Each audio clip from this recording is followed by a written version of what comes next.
Hello, and thank you for joining me on the I Am Barabbas podcast and our review of the weekly Torah readings.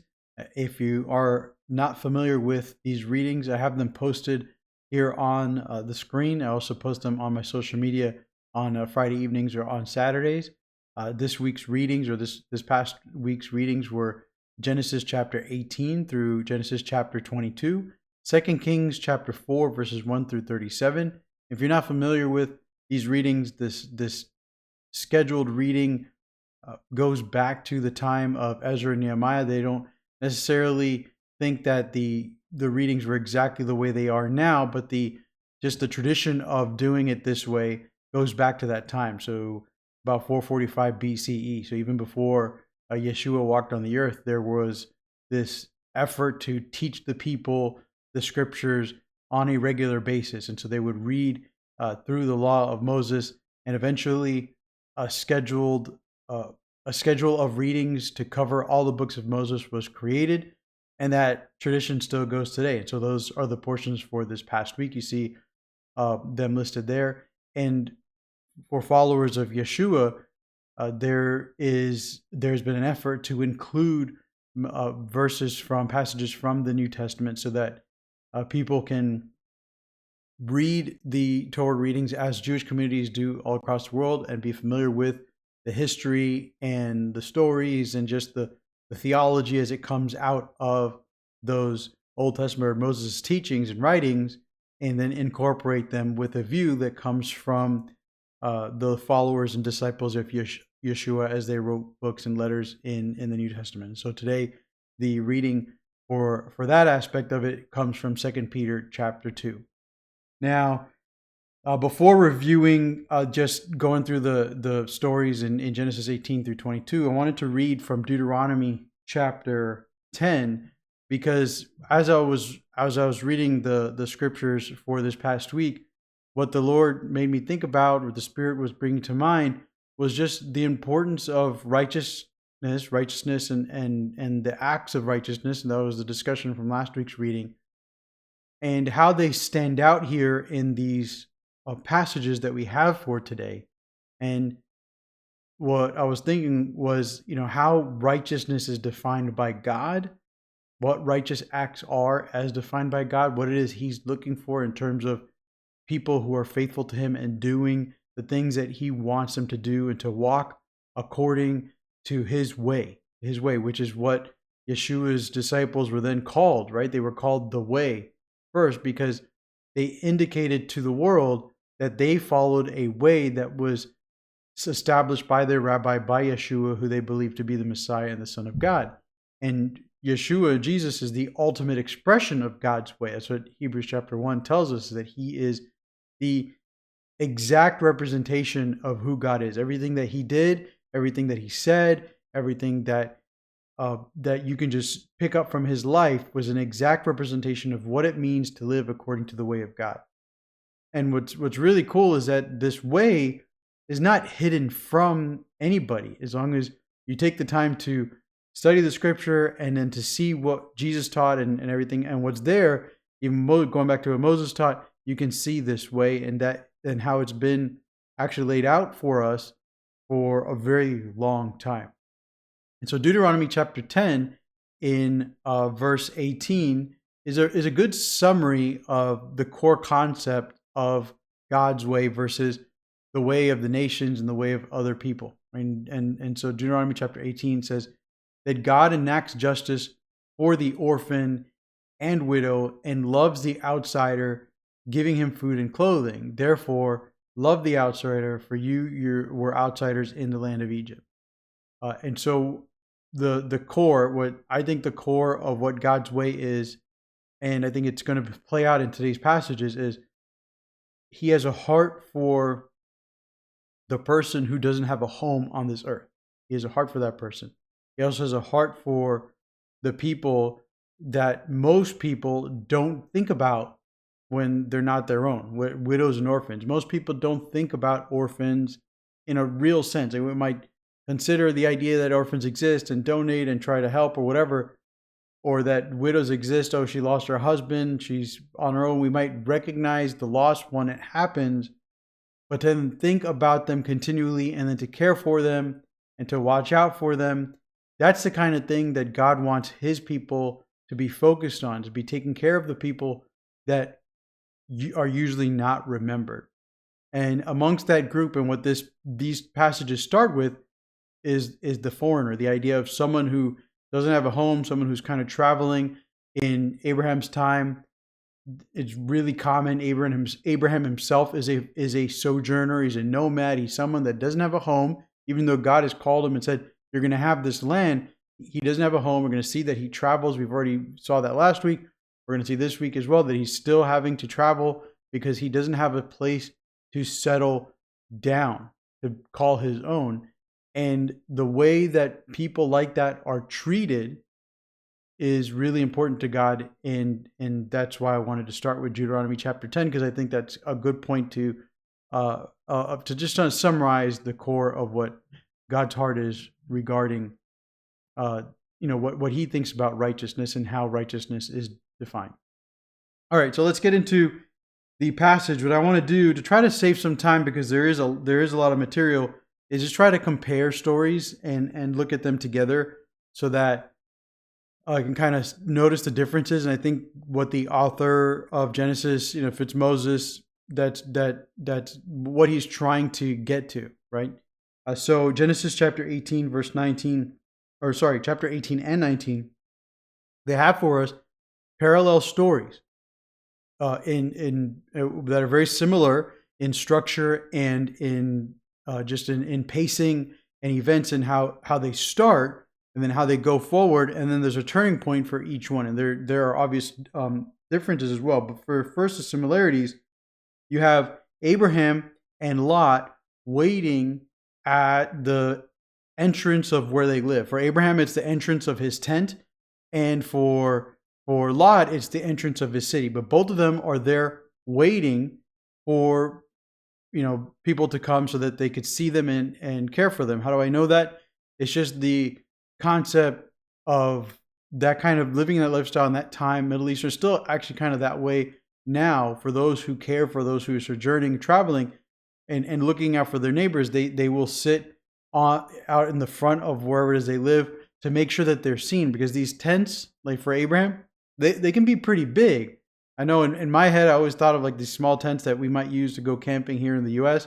That fit like two people and like two sleeping bags, and they're really small. But these tents are like the big canvas type thing that are super laid out, and a lot of people can sleep or stay in them. And later in the story, it tells us like, where is Sarah?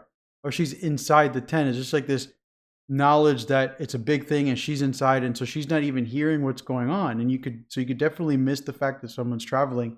And so Abraham is waiting out front, and so is Lot. Lot is also waiting out front.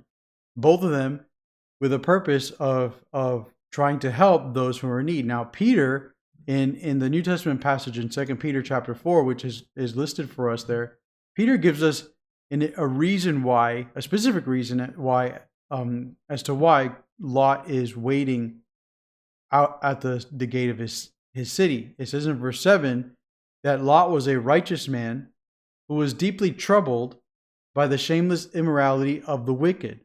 For that righteous man, while living among them, was tormented in his righteous soul day after day by lawless deeds he saw and heard. What Peter is saying is that Lot, being a righteous man in his town, in Sodom, which going back to like chapter 13 tells us Sodom was a very evil place.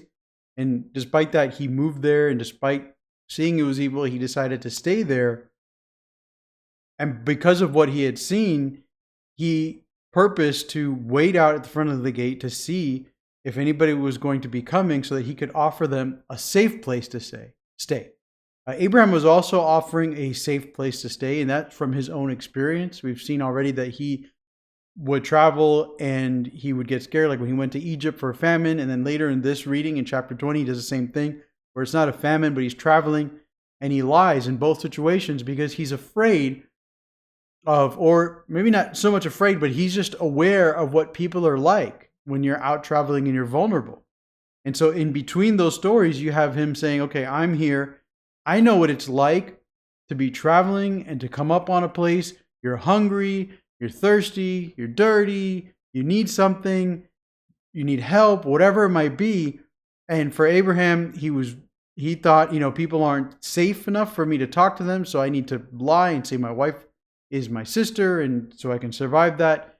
For Lot, he's looking at it and saying, I know what the people in this town do to visitors, and so I am going to stay here, make sure that I get the person who's traveling, I bring them in, I take care of them, I protect them, give them a safe place, and then send them on their way. And that way, the things that the people in this town want to do won't be done.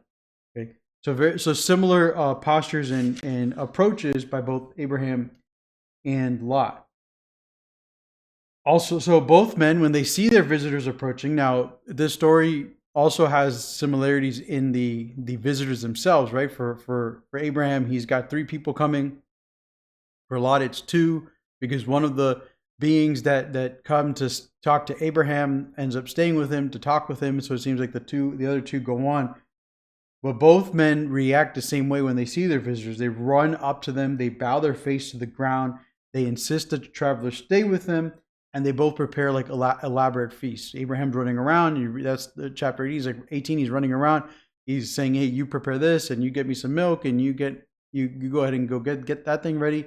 And he's preparing all the food. He's running around telling all his people to do that. He's trying to do it as quickly as possible so that his guests can eat and be comfortable, and hopefully stay for the night, have dinner, stay for the night, and go on. For Lot, he has to invite them into his own home. What's interesting is Abraham says, come in here. Lot says, you come in over this way. Just the language, the difference in language there is subtle, but it indicates the difference between living out in the open wilderness. Abraham's on his own. He's just got his own place and tent, and Lot living in a city and basically saying, you got to come walk in this direction, turn this street so you can get into my house. So they both have like a similar approach there. But if you notice, like, that's the wording is different, it's because of that. One's inviting them into a city, one's inviting them just to in the wilderness in the tent area. And so when you go forward from there, so those are like the similarities between those stories, and just the similarities in the behavior of righteous men. Again, the kind of the goal that I have for today is to focus on what it means for Abraham to be righteous and Lot to be called righteous. And it's Peter that says that Lot was righteous. And why was he righteous? And why was Abraham righteous? Remember, the faith was credited as righteousness, so his faith would, be counted as righteousness by God, in a sense that, like, if sin was committed, that credited righteousness based on his faith can be forgiven by God simply because of the faith and because he credits righteousness. But then the fact that he is also considered a righteous person is reflected by his actions as well. Okay, you can have faith in a sense, like, I believe, but then not do as you're supposed to or as God would want you to, and that's where there can be a disconnect, right? I know I've grown up with that a lot of my life, like, I believe in God, I believe in Jesus, but then my life's not similar, and I don't go to church all the time, or I don't read my Bible, I don't pray as much, or I struggle with this sin and that sin. And what's really interesting in looking at all these passages and studying them is realizing that, first of all, the whole like going to church and reading and praying and those kind of rituals related to religion and Christianity and church in general, they're not necessarily the indicator of righteousness in our lives. The acts, again, are taking care of those who don't have a place in this world, those who aren't thought of in this world. And right now we're looking at those who are just traveling. And so for Abraham and Lot, they both see these travelers and visitors, and they're immediately like, okay, I'm going to take care of you, and I'm going to invite you into my own home, give you a place to sleep in my own home, and I'm going to feed you and make sure that you're safe so you can continue on your journey the next day. It's a big deal. In Genesis chapter 20, we again see this story I mentioned earlier with Abimelech and Abraham, and he again has to lie. And again, I think that just indicates the reason why I think these passages are there. The first one of Abraham going into Egypt, and now this one here, is to really let us see the differences between those who belong to God and how they treat people who are nomads, and then those who belong to God who are actually the ones traveling, and encountering people who don't know the way of God, and how there's a total lack of security and safety, and it leads to lying to protect oneself in those situations. In Genesis chapter 21, fascinating passage. It's with Hagar and with Sarah and Ishmael, and Isaac is born. And Abraham is forced to, because of his wife's anger and disdain for the presence of Ishmael and Hagar being there, now that Isaac is born, he's forced to turn his own family into refugees. And that's Genesis chapter 21. And I'm not taking the time to click through all the passages right now because it's just kind of, don't really need to do that right now. So if you haven't read this, I do encourage you to, as always, like pause the video and go ahead and read the passages so you're more familiar with what it is I'm talking about. But in that passage, he's forced to turn his own son and wife into refugees. And it says that he considered this thing to be evil. And God tells him, basically, don't worry about it. I'm not going to count this as an evil thing for you. Like, you've done something wrong. And God says, he says, basically, I'm going to take care of them, which he does. Right? In Genesis chapter 21, we get to see what happens when it's God's turn to care for the nomad, for who could be a refugee. Right? Sometimes the people who are traveling, it isn't because they're just, living that lifestyle, which Abraham kind of was. He was called to live this kind of lifestyle by God, and so he's doing that. And he can't settle in the land because Canaanites are there, and he doesn't have a big army and family. We see he's building one, and in Genesis chapter 14, he has, a group of men, but it's not enough to conquer a land. He's got to kind of wait for that. And so as he's waiting on God to fulfill his promise, he's got to travel. But sometimes people become trapped into this life because they're escaping some kind of abuse. And that's what Hagar was going through. I mean, she's getting abused by Sarah, and whether it's verbal abuse or whatever, we don't know the type of abuse. She's being harassed, as mentioned to us in earlier readings, by Sarah. That's that first time that she left. And the second time now, Sarah straight up just send them out. And so they're refugees, and it's God who takes care of them, right? You see in the story in Genesis chapter 21 that Hagar's so desperate. She's given some food by Abraham, but it's all gone. Ishmael is a 13-year-old boy. 13-year-old boys, they eat a lot. So I imagine, he probably didn't have a lot of control over eating everything that Abraham had given. And Hagar put him under a bush, and she just didn't want to see him die. And she was just so desperate. And then a messenger of the Lord came, and God opened her eyes, and she saw a well, and that took care of her. And so she's able to get water. And the rest of chapter 21, the rest of chapter 21 shows us how God then takes care of Ishmael until he gets grown. Like, she finds him a wife, and then he takes care of him, and Ishmael becomes a seasoned bowman. And we know that from there, he as a nation grows. And we're going to see in next week's reading, I believe, how he and Isaac still have a relationship. They come together to bury their father after he passes away. So it's not like he's totally gone, but for that time where he has to grow up on his own, God is there to take care of him and to prepare him for a life where he can then take care of his own wife and his mom, and then eventually lead his own people. Okay, so that's Genesis chapter 21, how God takes care of the sojourner. In the First Kings passage, you also have so I mentioned here in the Deuteronomy passage, it says that he enacts justice for the orphan and the widow, and he loves the outsider, giving him food and clothing. Right? I mean, Ishmael and Hagar was that. They were examples of God providing for them. And he loves the outsider, and so he tells his people to love the outsiders. He expects his people to do that. We see Abraham doing that. We see Lot doing that. It's a really important aspect of of knowing what it means to be righteous and honoring God. In the First Kings passage, we see the story of a widow, widow and a couple of orphans. So in this passage, again, if you haven't read it, please read it. 2 Kings chapter 4.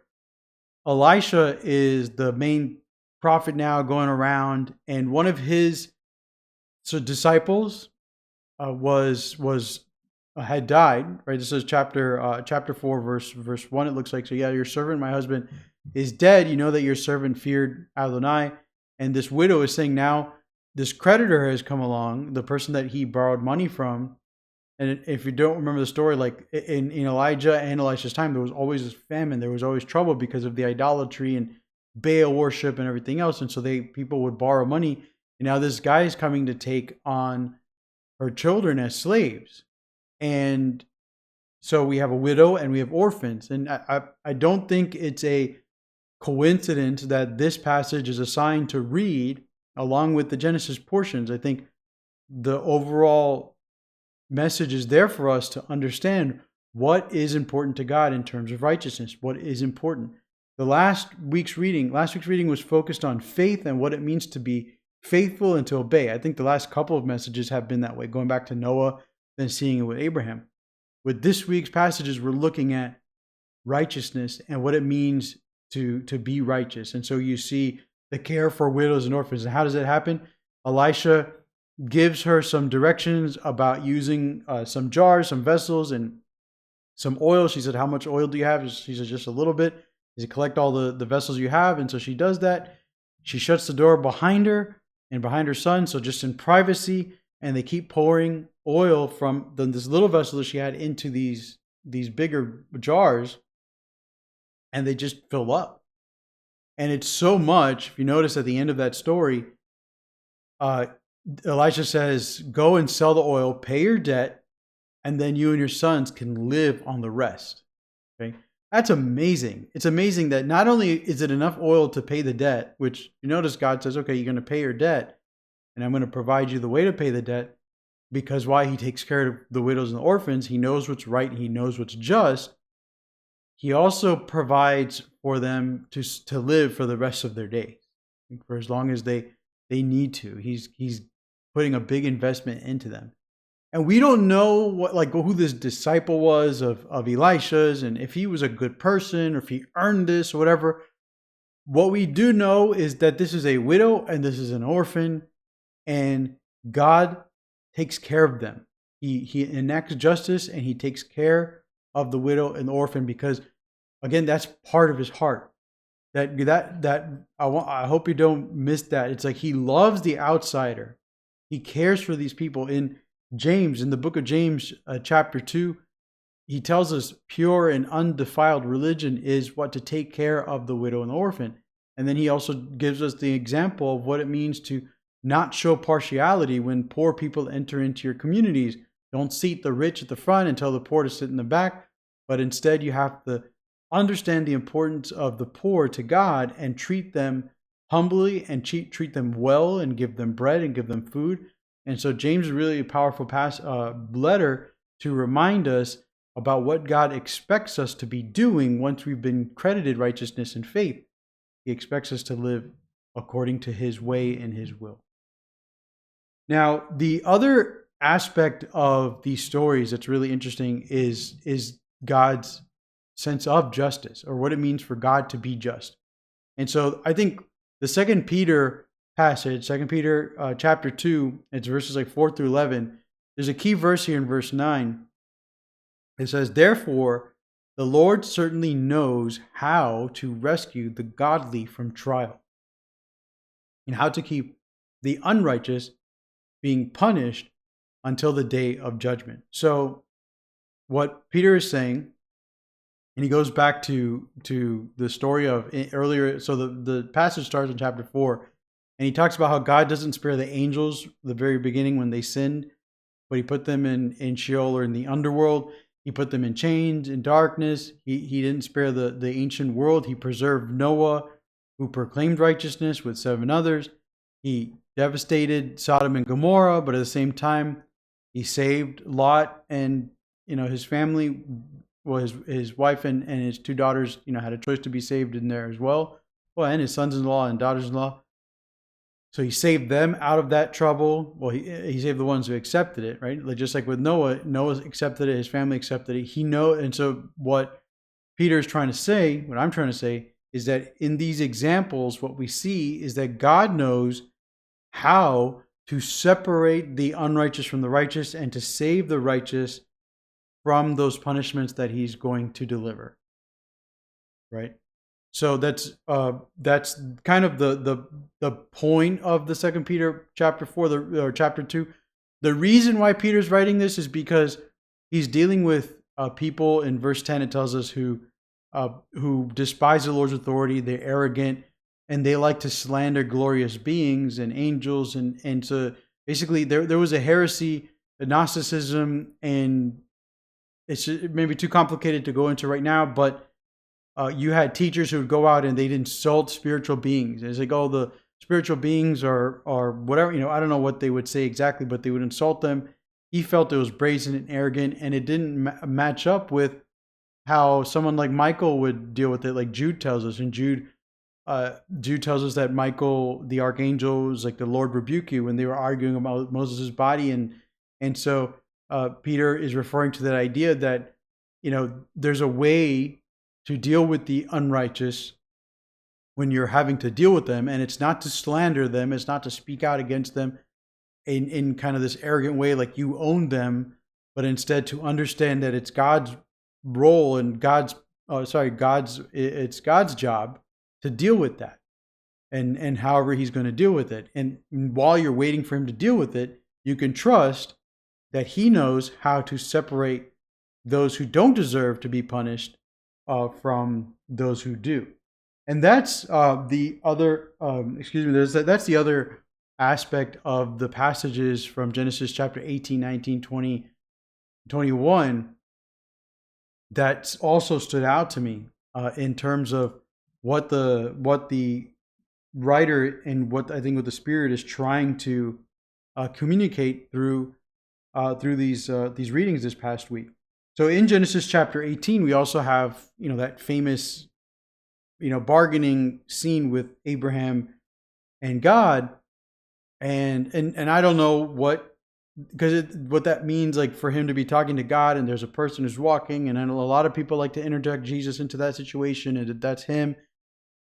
And all I know is that the writer is saying that this being is representing God. And we already know that a messenger of the Lord can represent God and speak on God's behalf, and almost because those angels don't say anything on their own, what they say is believed to be the exact words from God. It's a direct communication. So it's very possible it was just an angel who was speaking on God's behalf. Okay. It also could have been some kind of moment where God, turned into a being that Abraham could speak to on earth. Maybe it was Yeshua coming back in time and doing that. Certainly in his time, we saw Moses and Elijah and himself on the Mount of Transfiguration. So, that's also possible. I don't know. But what I do know is that Abraham felt like he was speaking to God, whether through an emissary or him directly. And he was appealing to God's sense of justice. In fact, there's a really important, for this, I do want to go to the verse where Abraham is appealing to God's sense of justice, and just not just his sense of justice, but the fact that he is God and that he is a just God.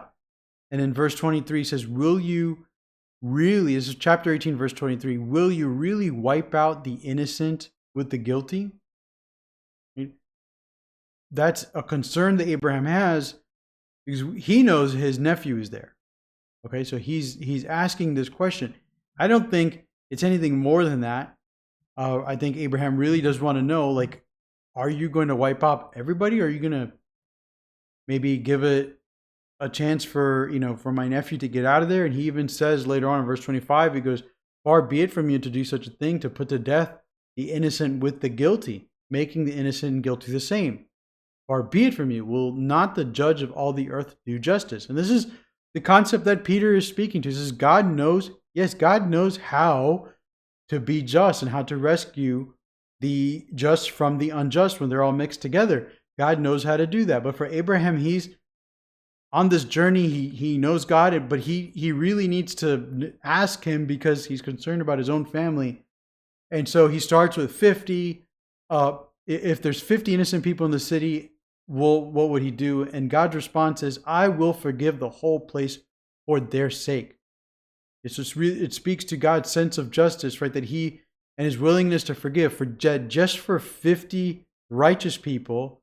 Remember, righteousness being described as the people who walk in God's way. And so far as we've learned, it's taking care of those who are journeying. And later on, we start to understand that widows and orphans, taking care of them is also important to God. And so he's like, if there's 50 people who do that kind of thing that are righteous in their actions, I will spare the entire place. And then he keeps on negotiating all the way down to 10, and that's where he stops. And I found it really fascinating that he stops at the number 10, and meaning if there's 10 there, I will save them, and then that's it. When you look at the judgment of the flood, you only had 8 people who were saved, and Noah was considered righteous, and you had those 8 people. I don't know if all 8 of them are considered righteous, but let's say they are, it's only 8. For Sodom and Gomorrah, we're going to see that there's just one righteous person, and that was Lot. And what was really interesting to me about that story was that God was giving an opportunity to the one righteous person to save those who were important to him. I think that's what was going on, because the angel said to them, after they walk into the city, Lot brings him to the house like he wants to. Then the men of the city, if you're not familiar with the passage, and please read it, but I can kind of retell it real quickly. The men of the city want the visiting men so that they could have a sexual relation with them, which would usually amount to rape, because usually people don't want that kind of interaction. And so, that's certainly what the language is. I think it was Alter who kind of hinted at the language, the way everything is said, and that they are intimating that they want to rape these men. And, Lot's begging with them not to. And so the angels blind everybody. And then they say, whom do you still have here? And so Lot is the righteous one. And Lot's getting the opportunity to save those who are important to him. And so he says, your sons and your daughters and whoever you have in this city, take out. And so he goes to them, and the response is, they said in verse 14, it seemed that they thought he was joking. He's like, oh, they're going to destroy the city and we need to get out of here. And sons-in-law were like, oh, that's funny. Like, okay. And as dawn was breaking, he again tells them, hey, take your family and get out of here. And then tells us that he lingers because it makes sense. Like, if his other 2 sons-in-law don't want to go and his daughters, and now he has to take his wife and 2 daughters only, kind of makes sense to linger. It's like, well, maybe it's not that bad. They had to go ahead and grab his hand and pull him out of the place. And he had his wife's hands and his 2 daughters because of God's compassion for him. And I found that in contrast with Noah, in that Noah, when he was told, get in the ark, he got in the ark. But with Lot, there was hesitation. But even with that hesitation, God saves him. He takes him by his hand and pulls him out. Why? Because of his compassion for him. And so what it made me think of was righteousness credited, faith credited as righteousness. We see righteous acts, but doubt can still be there. But despite that doubt, God will save. I was just kind of thinking of that as I was reading. So despite our doubt, God will still save. Why? Because of his compassion. Right? Because of his compassion. Now, there's one caveat is given. He tells them, the angels say, do not look back. And Lot's wife does look back, and she famously turns into a pillar of salt. And it kind of, to me, it highlights the importance of how choices are made on an individual basis. And so even while a group of people can be saved by God's compassion, even within that moment, there can be a choice to look back and to deny or to disobey or whatever, and that choice will be dealt with. And so each aspect of Lot's story shows me what Peter was saying, what Abraham was asking. Yes, God knows how to save the righteous from the midst of the unrighteous. Even in the midst of fleeing, the one who looks back is marked as, she's just not there. And only Lot and his 2 daughters are saved out of that particular judgment. In chapter 20, there's also speech regarding justice with Abimelech. Similar thing that happens to Pharaoh happens to Abimelech. The people get sick. There's a at the end of the chapter, it tells us that the wombs of women were closed, and that Abimelech had to be healed. So not only did Abimelech get a dream to tell him, a dream from God, a message saying, hey, this lady belongs to this guy, don't touch him. And he's able to communicate, or don't touch her. And he's able to communicate back and forth with God. He's like, hey, I didn't do this like with a guilty heart. I didn't do this intentionally. He told me this one thing. And so I was doing this with a pure heart. Actually, I think is what the phrasing was. And God says, yes, I know. And what I'm doing now is keeping you from taking it to the point where you no longer have a pure heart. And so what it made me think of was that if it wasn't for the sickness part, which you read at the end of chapter 21, chapter 20, how they're healed, maybe Abimelech, despite the dream, would have still done what he wanted to do and violated Sarah, and would have then been guilty of sin. And what it made me think of was, along with this whole thing of righteousness and God and his sense of justice, is that God knows us so well that he even knows how to keep us from falling into a path of evil when we, in our own wisdom, think we can do that on our own. And I think that, to me, it speaks to just God's love and care for his people. And if he can do that for Abimelech and say, I'm going to make it so that you won't violate violate what's right and wrong here, even though you're telling me you don't intend to, I'm going to make it so that it's impossible for you to do so. And so that just kind of that thought just kind of has been sticking out in my head as I did these readings. Now, I want to close with chapter 22, which is the chapter on Isaac and Abraham. And I want to just kind of talk about what it meant for Abraham to take his son into a mountain to set him up as a sacrifice. So I'm just pulling up the passage that I need now in Hebrews chapter 11, verse 17. So far, okay. So let me kind of reset my thoughts here. So we're looking at righteousness. We're looking at acts of righteousness and what it means to be righteous. And it's really centered around the care for the outsider, for the foreigner, for the sojourner, how you treat them as they come in. And then also in 2 Kings, we see how God wants to take care of the orphan and the widow. And James repeats that mandate. And so it's our responsibility to take care of those who are in those situations, to provide for them, to go as far as we can, not as far as we're willing to go, but as far as we can. And we're and so that's kind of an important distinction. Like Lot, again, brought him into his house. Abraham brought him into his tent. They went all the way with the care for him. And then God went like beyond the means and gave beyond what they needed, and gave that woman and her kids enough to live the rest of their lives. They never have to worry again. That's the kind of care he's looking for when he says he wants to show justice for the orphan, the widow, and how he loves the outsider. But then you get this story in Genesis chapter 22, and it's like, well, why is this included in the reading? Could have just finished with chapter 21 and the Hagar story.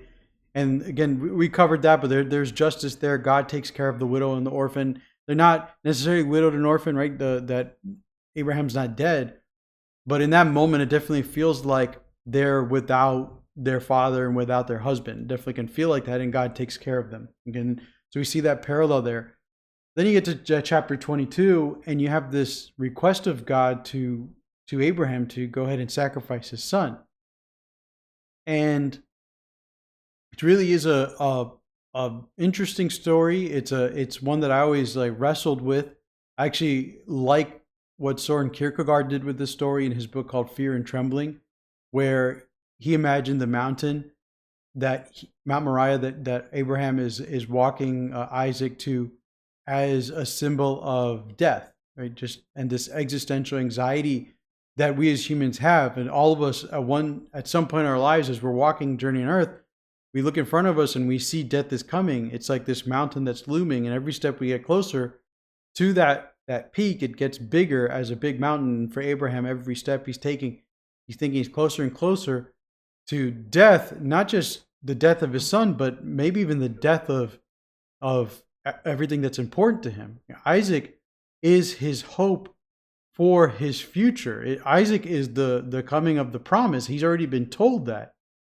And the writer of Hebrews put some context into this for us. In Hebrews chapter 11, verse 17 says, "By faith, Abraham, when he was tested, offered up Isaac. Yes, he who had received the promises was offering up his one and only son, the one about whom it was said, 'Through Isaac the offspring shall be named for you.' He reasoned that God was able to raise him up even from the dead, and in a sense, he did receive him back from there." So the writer of Hebrews lays out for us what I just said, how much Isaac meant to Abraham. But then he adds in this detail about the fact that Abraham had so much faith in God that he believed that after sacrificing his son, God would then raise him from the dead. So in other words, his hope, while it felt like I have to kill my hope, what's that going to be like? Ultimately, he believed his hope still existed and would last and be there because he knew that God's promise was that trustworthy to believe in. He said to himself, God promised me that this son was going to be the one that through me, all the nations in the world would be blessed, or all the nation clans of the earth would be blessed. And so, and this is the son who that was promised to, because I tried to make it the guy who worked in my place. We saw last week, or Ishmael. But God said, no, it's going to be one who comes from you. And when Isaac was born, he said, this is the one. And so I believe this promise so much that I will do this thing. Knowing that then God would raise him up, because that's the only way it makes sense for God's promise to stay true. And so when Abraham is doing this, that's what he's thinking. That's what he's believing, according to the writer of Hebrews. And so he's willing to kill Isaac, and it seems like he's not hesitating at all. Everything says he's just like, everything's moving on. I'm sure, naturally there's probably was some hesitation, but this is what happens, and God intercedes, and God stops this thing from happening, because he's not that kind of God. He doesn't want children to be sacrificed for his behalf. It's not the kind of thing he wanted, and Abraham learned that in that moment. And he saw God provide a sacrifice for himself. A ram was caught in a bush, and so he sacrificed. And God said, "Hey, now I know you will never hold anything back from me. I know that truly your faith is right on point." And faith, I've said this before, faith isn't about size; it's about accuracy. When you know what you believe in, then your faith can be as small as a mustard seed, and you will move mountains. And so Abraham knew who he believed in. He knew the promises, and he fully trusted in that God. And so he said, you know what? I'm going to do this because he's telling me to. And when I do, I will see my son rise again. And that's where his faith took him. And again, it's not about bigness, because we know that God can do that. It's about accuracy. What he believed in God and God's abilities is true. And so he believed in that, and he followed that, and God stopped him from going too far. Now, with the rest of 1 Kings chapter 4, we have a very similar story. And there we have another example of how God takes care of the righteous. And Abraham is an example of that. And this woman here, the Shunammite woman, is also an example of that. And their stories are parallel to each other as well. Only for her son actually dies, right? So in 2 Kings chapter 4, we see that she is someone who is a righteous person. Why? Pop quiz, answer yourself. It's because she takes care of the traveler. In particular, she liked taking care of Elisha. It tells us that she's wealthy, that she would persuade him to stay and eat food. And then whenever he passed through, he would stop for a meal. And then she tells her husband, I want to make a room for him on the roof. So she actually, puts a bed, a table. She builds a little room for him to stay. So now Elisha's got a little bit of a stop, that like a rest stop on his journeys that he can trust will always be there. And so we're seeing through those actions that she indeed is a righteous person. And so Elisha, experiencing this, is like, what can I do for this lady? And his assistant tells him, well, she doesn't have any kids. And he's like, okay. He goes to her and he says, hey, you're and she's old. Okay, so she doesn't have kids, they're old. And so Elisha says to her, hey, next year at this time, you're going to be embracing a son. This kind of similar language and story happens in Genesis chapter 18. Sarah comes out from the tent. The angel, God says to them, this time next year you'll be holding a son. And so a similar thing happens here. And she says, no, please don't lie. Don't lie to me. Don't lie to me. Don't deceive me. The reason why she's saying that is because the promise of a son is, like with Isaac, is a promise for legacy, a promise for a future, a promise that your children will be born and that they can also have children and that they will have children and that your lineage will continue. So, and then in that way, this is a very like Eastern thought. People will be remembered and remembered for a certain amount of time. I'm visiting with family right now. It's the reason why the video is a little late, because I recorded another night earlier and a couple nights ago, and then I forgot to save the whole thing. So it was a whole mess. This is the next time I got free, but we're visiting with family, seeing an uncle of mine that I've only met like maybe once in my life before. And so we're just reminiscing, we're talking. He's sharing stories about his dad, my grandfather, him and my mom. They share a father, a brother and sister. And so and then I'm hearing stories from his wife too about the house and just how they grew up and the businesses that they had. And by sharing those stories, I'm getting a chance to remember in a way people who lived that I never got to meet. And then I can share those stories with my daughter. And so she's also going to be able to remember people that she didn't get to meet. And this is kind of a concept here. And so she's saying, don't lie to me. Don't give me hope that I'm going to have a son and I'm going to have this future. It's not just you're going to have a kid. It's everything that comes along with that. Don't lie to me, because if something happens, it doesn't happen, it's going to be too much. And we see later that as he gets older, he's hanging out with his dad in the field. Something happens, like my head, whatever that was.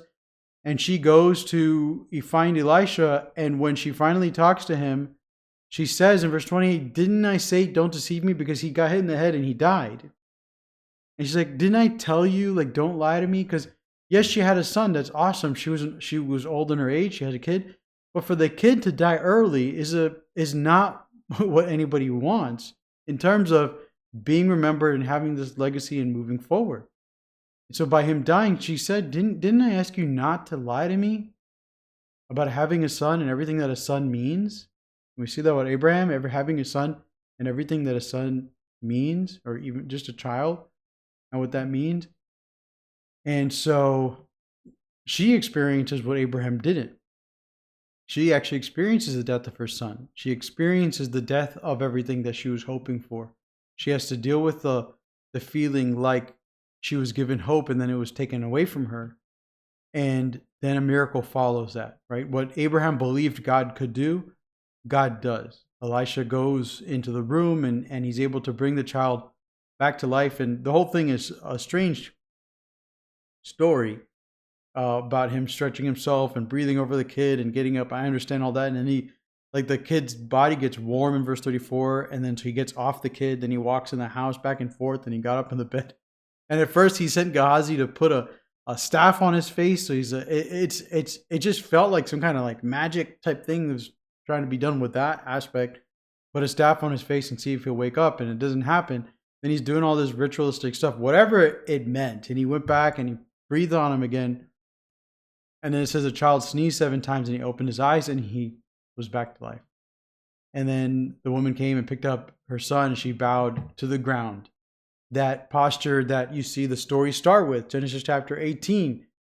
The readings start with Abraham bowing to the ground and Lot bowing to the ground. It happened that those people were angels, men of God, God himself. This woman is bowing to another man of God. But the idea is that this act of reverence and respect for people kind of bookends these two readings and these two stories. And I think that's where God kind of speaks to me this week, is just the importance of respecting and revering people, and especially the people that don't belong, honoring them, honoring people, providing for them, caring for them, and understanding the needs that people have and how important they are to God. And so we see them as important to us. And just to kind of wrap up with the whole resurrection thing, yes, God is great, and there's obvious parallels with Jesus and his own death on the cross, and also the justice thing.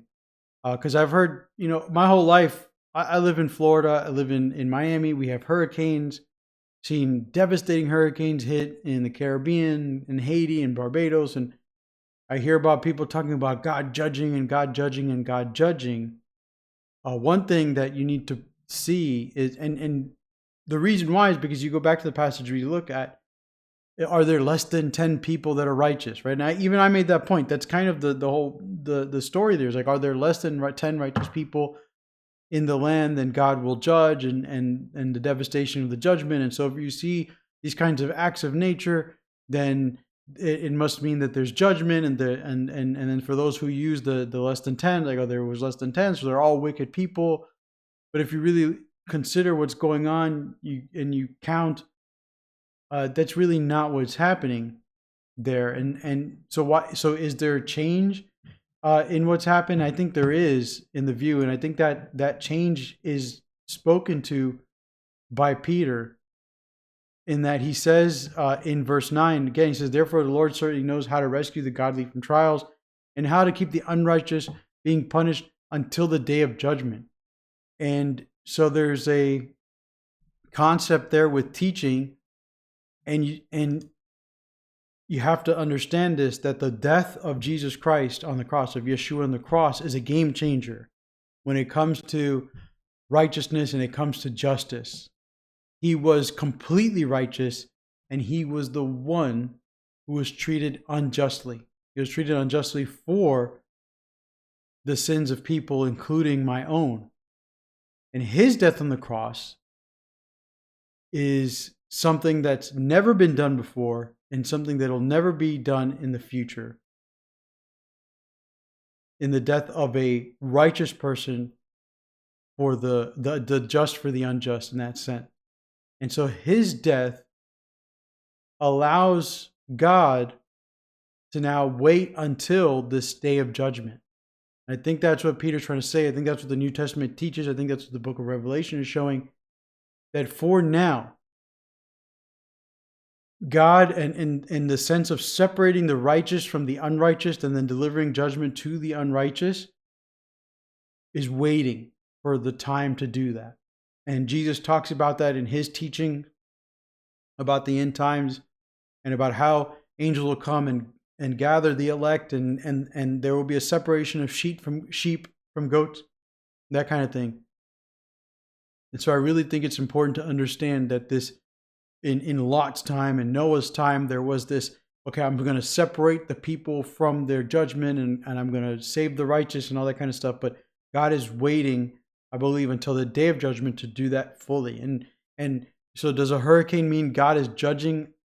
I'm very careful with saying that, because unless God is declared so, I'm very wary of trusting people who would say so, and then you look at their lives and you're like, you don't really speak to me like righteousness or prophet or someone who loves God. You just sound like someone who hates the people that thing happened to, and you like to tell us about how much you hate them by saying God hates them too. That's just my opinion. That's kind of how I feel about it. So that's why I don't like to go there. If God is judging still on this earth, he's doing that, and I don't understand it, and that's okay, because God is God. But what I do understand is the judgment for my sin, and I believe the sins of the world, have been placed on his son. And so right now there's a time of forgiveness through faith that can then credit you righteousness. And then what he wants from his people is to live in the way that he has designed for us to live. Alrighty, so those are the end of my thoughts for this week. I hope everything made sense, and I hope everything is a blessing and encouragement and growth to you, and it's been like that for me. This week's readings I'll be posting soon. It is Friday, so I'll be posting later tonight or tomorrow. So please take the time to read.